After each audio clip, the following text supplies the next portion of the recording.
Good morning. Good morning, good morning, good morning. Hotdog. Today, mag-short ride tayo. It's still a day in the life. Kailangan natin mag-chill. Let's go. Wow, it's been a while. Ano oras na ba? Alas 4?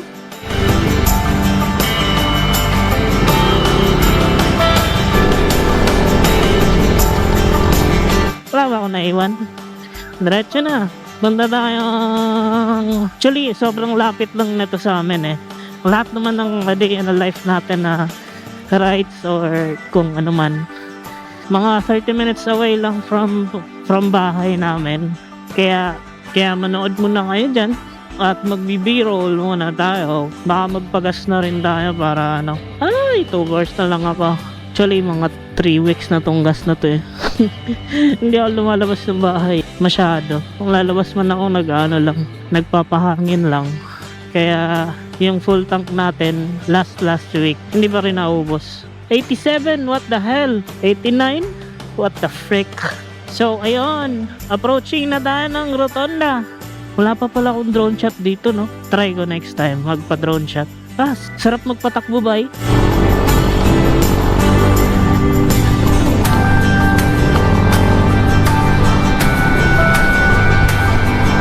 Sarap magpatakbo ba? Approaching Tiguma. Doon kaya tayo sa pinakamahal no? Sa Shell. Putang inang Shell yan. Mahal ng gas eh. Ano ba yung gas nila? May gold. Hayop na yan. So sa amin currently nasa 87, 89 yung gas. Sa inyo ba? Comment down below. Comment nyo naman kung magkano yung gas nyo. Sa amin kasi 87, 89. Pero ito yung magpagas tayo sa pinakamura. So Jetty C3 to eh, pero Jetty lang yung pangalan niya. Ewan ko kung nabili ito ng C3, hindi ko alam. 87? What the hell? 200 lang ya? 200. Mahala na eh.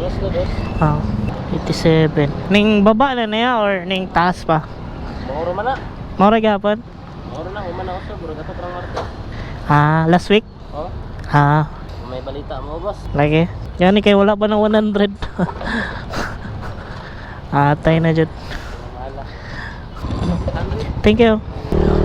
So, ayun, ang sabi ni kuya, yung 87 na price since last week pa daw yun. So, hindi siya tumaas pa. Kesa umabot ng 100 yung tangina talaga. Siguro sa Shell no, nasa 90 na yan. Kasi yun yung pinakamura na gas station sa amin eh. I mean, in terms of price, sila yung pinakamura. Kasi may mga gas station na nagbavari yung price, diba? So, sa amin, yun yung pinaka lowest of the lowest price. Siguro sa iba, umabot na ng 100, no? I don't know. Supply and demand yan eh. Akala mo talaga expert sa economics. Hindi nila alam na hindi natin pinasukan yan.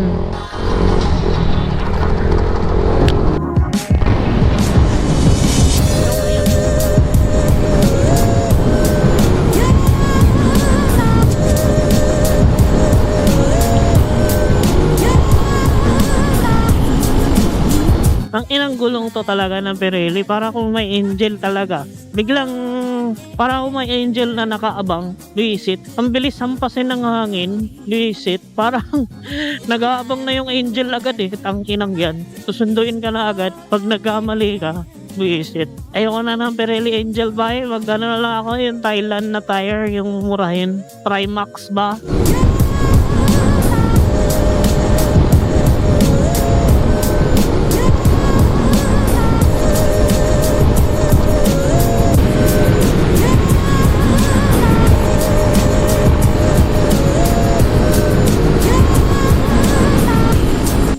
So ayun, malapit na tayo sa kapehan. Ang pupuntahan pala natin is isang cafe, maybe 30 minutes away.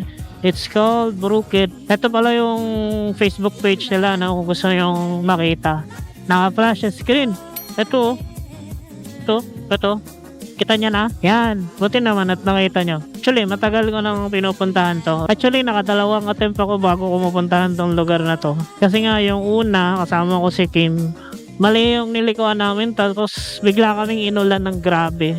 Okay nang. Tapos yung pangalawang attempt, naging successful naman. Tapos, may pangatlo pa ba? Alam ko, pumangatlo pa ako eh. Ito yung pang-apat, siguro. Oo nga, may pangatlo pa nga. Tumambay pala ako nung nakaraan dyan. Pero tagal na nun, mga a month.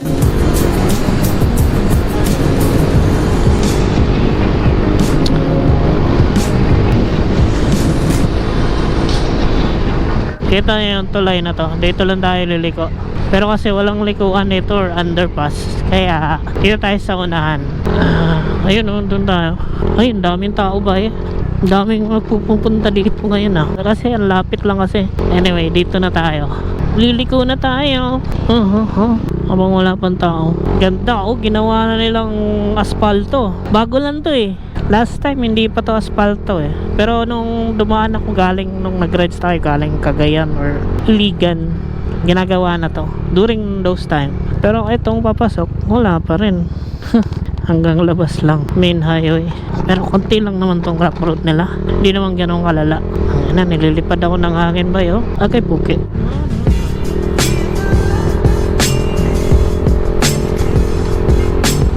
Parang ano lang din, yung naalala yung, ay hindi pa pala ako bumalik sa vlog nun. Yung pumunta akong Densolihon sa Cagayan. Parang ganito lang din yung daan niya, pero mas matarik naman yun. Sobrang tarik nun. Next time, puntahan natin yun, yung Densolihwood Cafe sa Densolihon. Barangay Densolihon, Cagayan de Oro. Sa uptown yun eh. Grabe, ang angas dun. Sobrang tarik ng daan kung may anggas ka. Nako, magtatanong ka talaga kung kaya ba to sa sobrang tarik. Anyway, ang daming kotse na palabas Ang dami sigurong tao ngayon. Uy, hindi pa rin. Ito, uy, agway. Uy, parang ano yata yan, tulay. Uy, basag. Uy, agway. May one way po. Bukid na bukid talaga, Tingnan lang, may vulcanizing dito. Hindi tayo natatakot. Pero wag lang tayong abutin ng gabi kasi syempre hindi naman 24/7 yan eh.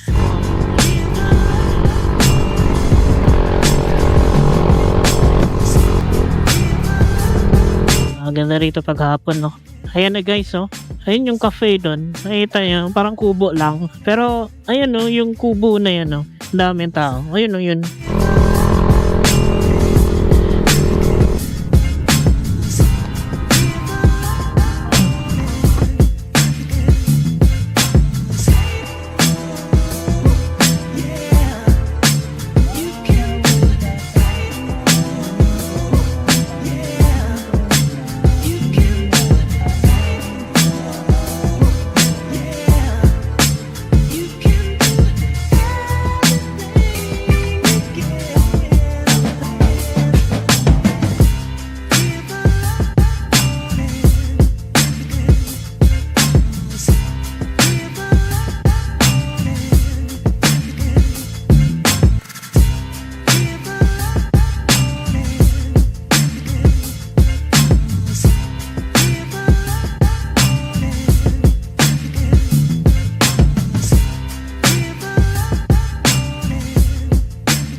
Ang daming tao.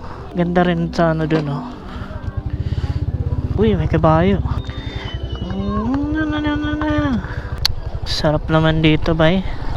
Lakas ng hangin. Muntik na akong hindi makapagpalipad, bay.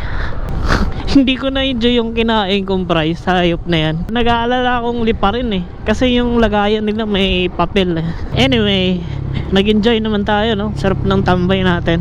Oy! Chicken! Tinolak talaga. Mga chicks pa pala, chicks. May mga kabayo sila dito.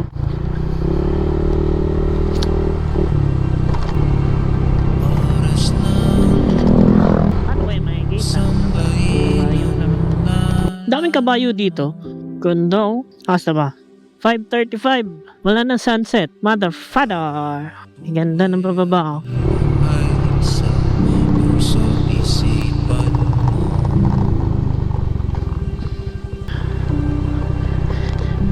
That's all for today's video. Wala naman tayong ganap masyado kasi nga nagpapahupa tayo ng gas.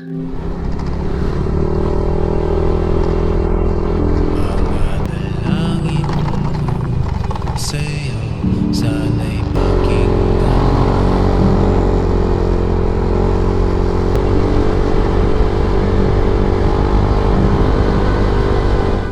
Ang ganda ng view. I love the view. Alam nyo, no? Marirealize mo na ang lawak pala ng mundo. Kahit ilang beses ka nang dumaan sa isang lugar, may mga bagay ka talagang mapapansin na sasabihin mong, ganda pala, no? Sarap pala mabuhay.